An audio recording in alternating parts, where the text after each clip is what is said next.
Welcome back everybody to the Sicilian Defense Starter Kit, where I take you into this journey of trying to understand slightly the Sicilian, and you can play it as well. We've looked at the open, the close, the Alpine, and the Bowdler attack, and today we're going to be looking at the Smith-Morra Gambit. In fact, the next one will also be a Gambit, but it will be a completely different one. So, the Smith-Morra Gambit. In the thumbnail I put an anvil and the opening name. You can probably guess why.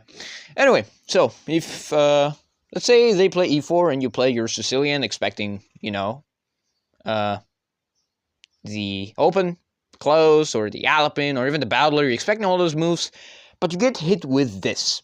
This is the Smith-Morra Gambit. Popular way to play against as a beginner. He's also played in like all the levels of chess, except Grandmaster, because they found a way to refute it. But the Smith-Morra Gambit has one purpose. It is to make you take this pawn, and then give you another pawn, and then they will try to get some sort of development. You can decline the Smith-Morra, really, but I do not really recommend. I don't know how you decline the Smith-Morra. Do you push? I don't even know how. Okay, that's how you decline it. So you can play Franco-Sicilian, which is something that might resemble the French variation. And you can enter the Drazik variation. You can enter the Khan variation. We'll get into those too. So yeah, if you somehow want to play one of those things, I will show you in a little bit. And yeah, let's hop in on the Smith-Morra Gambit. Alright, like we said, before we get into all the stuff with the Gambit, I can show you transpositions. We're going to start with the open Franco-Sicilian, which is basically a Sicilian, really. It's the Franco-Sicilian, resembles the French variation of Sicilian, and white has the option to take. No one does that, though, because that's free development and destruction of the center. There is also knight to f3, which is the French variation, which you can just transpose to the Khan after taking and going here. This is the Khan variation. Now you're playing a Khan. Congratulations. Under the engine, this is plus 1.8. I know it's going to say that. Look, now it's going down. Told you not to trust the engine very early on in the Sicilian video. And that's basically Khan. That's a transposition to Khan. If you really don't want to get into this Smith-Morra stuff and you want to avoid it all, you can just play Khan variation, really. You can force it if you want. Other times, they might just push the pawn, really. That can happen. This is the old Benoni now. Franco Benoni, actually. And now you're playing a Benoni. Congrats. You're playing something that you have completely no idea and control over. That's why I don't recommend sometimes playing e6. I don't play e6 myself, really. There's also knight c3, the close Sicilian transposition, and now you're into a close Sicilian with winning tempo on the queen and going here. And basically playing a close Sicilian like I've always recommended you. Then there's also, there's taking the pawn into Smith-Morra. Again, we're going to talk about that. There's also the Drazik variation, which is a mix of the Khan and this, apparently. Developing the knight is back to the French variation of the Sicilian Defense, which leads to the Khan knight variation. Yeah, there's a bunch of transpositions. You might get a Khan, you might get a Benoni, you might get even a close Sicilian, really. If you're really into the transposition stuff and, do all the transposition stuff, you might as well just play e6. And if you like, that's only if you know what to do if you end up by accident on a Benoni defense, really. The Benoni, in case you're wondering, is d4, c5, and if they take, you just destroy them.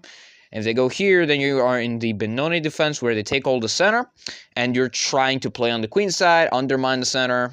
Something might happen. I like to play f4 in these positions, really, to just undermine the pawn structure. They might not take it, but if they do, you just get free development and pressure on the backward pawn, really, which is also isolated. Will be isolated, probably, who knows. But that's not a Benoni video, this is a Sicilian video, really. So let's go c5, and we talked about the transposition with e6. There's also this, but I don't recommend it. There's this, but I also don't recommend it. There's also this counter-strike, but it's very bad. All of these are in the opening database. If you want to take a look at them, might as well. And taking this is also very bad. I found this on the opening database. I didn't know it existed. But like I said, e6 can lead to a bunch of transpositions, really. If you're not a fan of those, don't worry. We're going to get into the Smith-Morra Gambit variations. Let's reset this. Oh, I have to reset the entire thing. Okay, So let's jump in. We talked about the transpositions. Now it's time we'll talk about taking the gambit, because that's what most people do anyway. The entire point of this gambit, like I said, is to go c3 and give white supercharged development. We're going to talk about this very soon first. In the opening database, in all levels, except master level, because it's, you know, master level, the most common move is a6. That reminds you of something. That reminds you of the con. The con, you're going to see it a lot in this video. You're going to see the con a lot. Or something very similar to it, really. And now white is trying to get fast development, rapid accelerated development, an attack going on kingside and stuff like that. There could be bishop here, for example. And you're going to go e6. This resembles pretty much a con. It's slightly different because of, you know, the open c file. And you can't really put your queen there because it's kind of dangerous. Knight f3. Yeah, you've got two ways you can go with this opening. You go d6 to play the normal Sicilian style. You can go knight c6 to just, you know, get normal development. In the future, go queen c7, queen b8 once you got the rook and the bishop involved. And then you also have moves like d6 here and knight f6. They can't do this because remember the pawn. Rook c1 here. This knight reroute could be slightly dangerous, but you shouldn't probably be worrying about it. There is ways you can stop this. You can just castle away. If this happens, really, you're not too worried about this trade. As you can see from the engine evaluation, it is pretty much equal, really. That bishop wasn't doing much, and it's generally not really recommended trade pieces that haven't moved yet for pieces that have been active for at least more than 3 moves. And this is basically a slightly different con variation of Sicilian. If that doesn't happen, and instead, you know, you get some normal stuff, like, I don't know, h3, for example, you can go here, and I know that move didn't happen. Let's go back a little bit. Let's say they go h3, for example. You can go b5 yourself, and in this case, there's this tactic, you know, winning material. So let's go a little back, if this tactic is not possible. I think it's still possible here. Let's say they go h3. You can also just castle and develop the queen. You can go here. It's just slightly different con. This position is dead equal. There's like no advantage for either side. I know it says minus 0.4. This means nothing, really. This just means nothing. Plans, well, you always got knight b4. You've got queen going somewhere. You've got rooks going to the E and C files. You've got some play. You got some play. I'll go back to the accepted. We're gonna get to the BS stuff in a moment. We're gonna do that too. So in this case, there's also this move. This is not the Smith-Morra. This is bullshit. I've seen this happen in a lot of speed games and in 2 or 3 rapid games. And the dudes were 16, 1700. Tragic. So what do you do if they, you know, don't play the gambit and they just bring their queen out early? This is basically a Scandinavian defense, really. You just go knight c6 here. Or if you want to be a little patient, you can always just go e6, a6. Sometimes I might pre-move this move and give you a free tempo move. And now you're just back in a con, really. You're just in a con. Look, this is literally just a con. Queen c7, knight c3, d6. I think if I go here, oh, it doesn't transpose, never mind. And then you've got, you know, the active development of pieces, and knight b7, and bishop here, knight f6, castles, b5. In this case, there's this move, but it doesn't do much, really. And here, attacking the pawn, rook c1. The engine wants to give it away, really. There's no real way of defending. You can defend it with, like, a bishop move, but it wastes too much time. And gives time for black to develop, and then, you know, rook c1, castles... rook c8. Oh, that's not rook c8. That's rook c8. The answer suggests this to go, I don't know, b4, I think? Not sure. And then rook e8, and then the queen comes out. And, yeah, that's pretty much your setup. Really. It's basically con. Really. There's not a lot of differences from this and the con variation. If you want to take a look at it, there's a link in the description. You can always look at it. Yeah. And you have the same plans as the con. You can go knight c5, attacking the bishop, and you can pretty much just win this. You get the bishop here for free. They're probably going to have to either trade off or give up the pawn. I don't know why, really. I don't know what interest like in that move. And you've got some sort of countable advantage here, because you can just get the bishop here very, very fast. That's that. That also that queen move that, you know, happens when you do this. There's also moves like knight f3. This is the Morphy Gambit. I haven't seen it a lot. The whole point is you're just completely winning the pawn back. You can give you give away the pawn like this and trap them with this move. You can do that if you want, but they won't do it. They just want to get this rapid development. You can defend this pawn like this. Right, it's basically another Smith-Morra type gambit where they try to get supercharged development. If they go for c3, there's no way to defend this pawn further. You can continue like this, but then it's just you're hanging to the pawn too much. And then you go here. If they take this pawn, then you can take with the knight and attack a lot of things at the same time. And you're going to have to go here. You're going to trade, and you're going to solidify your center presence. If they pin you, I mean, they don't pin you, but it threatens to take and win a pawn. You're going to go here. And if they attack you, remember, you can always just go back. And if this check happens, block, trade. Knight goes here, castles, and this is the best variation according to the computer. I don't know why this rook and not the other. And then there's also just bring the rooks to the party, and this is a position I've reached many, many times against the Morphy Gambit. It's basically something that looks like Smith-Morra, and if there is perfect play, this is apparently a draw. You're not going to have perfect play, really. Okay, so there's also this, but, you know, you're just losing. That's also in the openings database, really. I think that's all, really, from the accepted variation. If you see stuff you haven't seen, like f3, for example, just play normally. Like, let's say you see a move like, I don't know, f4, which is also the Halaz Gambit. It's basically trying to get some central space, central space with the f-pawn, really. Best move to play against this is either knight c6 or e5. I prefer knight c6 more because, you know, obviously you're developing a piece. If knight f3 happens, which covers the king and attacks this pawn, you've got giving the pawn back straight away. You've got striking the center with d5 in order to take, and then like this, you can't take because you lose your queen. You're allowed to lose your queen, but it's not good. You can give this check too. F5, they have to block with a knight, and then you pretty much just give away the pawn. And here, and here, they take this pawn. Well, you take this knight, you just take back. And if they go for a queen trade, you take it. And they've got an isolated pawn, and you're going to argue that your position is better.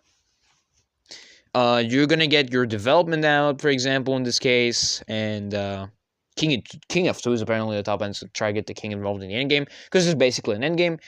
Apparently, the engine likes this move, giving away the pawn for rapid, fast development, like this, win the pawn back. That's probably never going to happen in your games.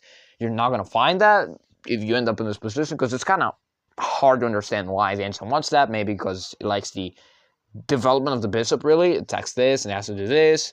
And then this track is wow. I wouldn't even castle here, honestly. And yeah. So that's taking the gambit, really. There's the normal, there's the Morphy, and the Horlaz, really. These are the three ones you need to know. And the BS queen takes the pawn. Seen it a lot of times. Just know that you can just play normal con and get away with it. Alright, so that is the accepted variation. Now, we're going to talk about declining the gambit. Declining the gambit is not good, really. Declining the gambit is not really the best way. You should probably take the gambit, or go for transpositions if you know a Benoni, and a closed, and a con Sicilian. If you want to go for the transpositions, go ahead. But declining the gambit is not good. So there's a couple ways to decline it. Number one, there is d6. Bad move, because takes. And if that happens, then you're in a disadvantageous position according to the engine, because white gets the development they wanted, and you get nothing, really. They're just gonna develop as normal. You're gonna develop as normal too, really. But they're gonna go alongside castles. Now you're in trouble. Because you have to go here. They're gonna continue their development. They're gonna be up-tempo. They can threaten this, and it's a mess, really. So what about, let's say, e6? That's also a way of declining the game. Like we talked, this is about transpositions, really. There's a Benoni you need to know. I don't know what this is, but it's in the openings database. There's this, but that's probably advantageous for you, really. Because you're basically up in development in this. And you can also just play con. You can just go here. And play normal con Sicilian. Queen c7, d6 here. But just be careful about, you know, the harassment of the bishop. You can just bring back the bishop to e7, really. You can do that too. And you can go d6. And remember, you keep this knight move in mind. Now you're going to be asking, why doesn't this work on the actual con, really? Because here takes, here. You're going to be asking yourself, why doesn't this work here? It's because of b5, there is no bishop covering this knight. Whereas if we go here, there's a bishop here. Hold up, I'm going to find it. Now, because this is now actually, you know, protected, because let's say you waste a move, then there's this half. You can't take this because there's the bishop. That's the entire difference, really. That is with the transpositions again. There's also this way of declining the gambit. Another way of declining the gambit, really, is playing gambit yourself. That's also in the opening database, don't recommend it.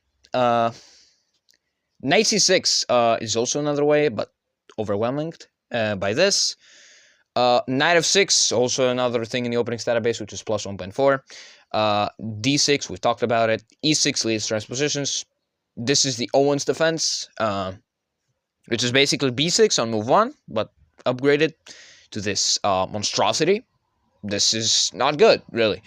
So if you see the Smith-Morra, the best thing to do is either go for the transpositions or take the gambit and either end up in a con variation, either knight c6 or a6 or e6, or you're gonna play into the gambit, which we've talked about what to do, e6, a6, and play normal con, but without putting your queen on c7.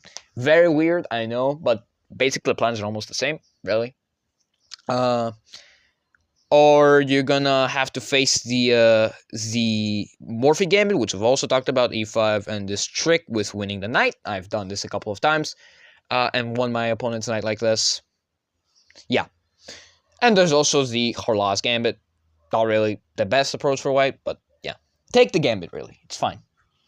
Now, in some cases, white can do something like this. If you take the gambit too many times, I know this engine gives an advantage. If you end up in this position with like the bishop sniping like this, best way you can counter it, either e6 or e5. I like both, actually. I don't know what to choose. You can go d6.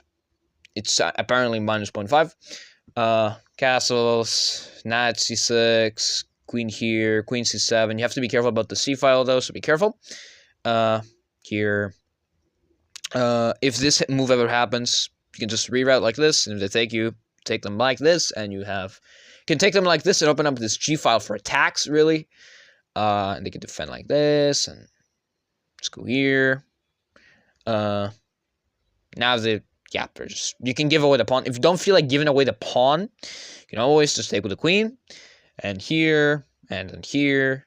They take, well, they're just damaging their pawn structure, and you get some sort of compensation for this, because in the way of, you're gonna have an attack, really. You're gonna have a very good attack after this move, because then I have to start hopping their pieces back, and you can somehow force a checkmate here, or, I mean, not force it, but threaten it multiple times. You can go here if you want. You can just make a huge attack, really. So that's all of the Smith-Morra accepted, declined, and the BS. I'm going to show you some example games, and then I'm going to do something else, really. Okay, so one of these example games is the BS variation, like we've talked about. What do we do here? I actually like both a6, e6, and knight c6. I like all of them, but I went with knight c6 on this one, because it's basically the same thing. Goes all the way back, and blocks the bishop scope. People, when they play this, is like they play Scandinavian, but with white, and that's not the greatest thing. With white, you want to force the moves, really, because you have the first move. You need to, like, make improving moves, forcing moves. That also goes for black, too, but they don't have the first move. E6 here, a6, c3. I don't understand the point of c3, really. I don't know what the guy wanted to do. a6, queen c7. Here, like I said, it's safe to play con, because the c file is semi-open. There's a difference. In the con, like we've said, this semi-open c file, you can use it for attacks. You can put your queen there and go to queen b8 and queen a8. And assist the b7 bishop if it ever fianchettos. And we have d6, bishop d7, I went bishop d7 and not b5 here. Why? Because I was kind of scared of this, really. Because I had to take and then give this to my opponent, and not that. And give this to my opponent. I didn't like it too much because it looks a little uncomfortable, really. So I decided to go with this alternative, bishop d7. And then reinforce against this. Knight f3, knight f6, bishop b7, knight g5, which don't got a clue what it does. So I go h6, a slight improving move. Castles, queen e3, b5. Now I'll go b5 because there's no actual, like, threats. Knight bd2, and I have an advantage for attacking the queen. And knight f6, I went back because I didn't see anything, any other continuation. The continuation was this, attacking the pawn and making slow improving moves with tempo. Nice, I know. Knight f6, c4. Now c4. I don't know why they played c4 now, really. I take, he takes with the knight. Rook h c8, queen b8, and I go for pretty much Sicilian stuff. Rook h c1, rook f2 e8, knight d2, rook c7. I give up the pawn, but he takes this. Why did I give up the pawn, you might be asking? Because I just like this counterplay idea, really. But it doesn't work, obviously. It's a blitz game, of course it won't work. He takes this and then decides to attack this pawn first.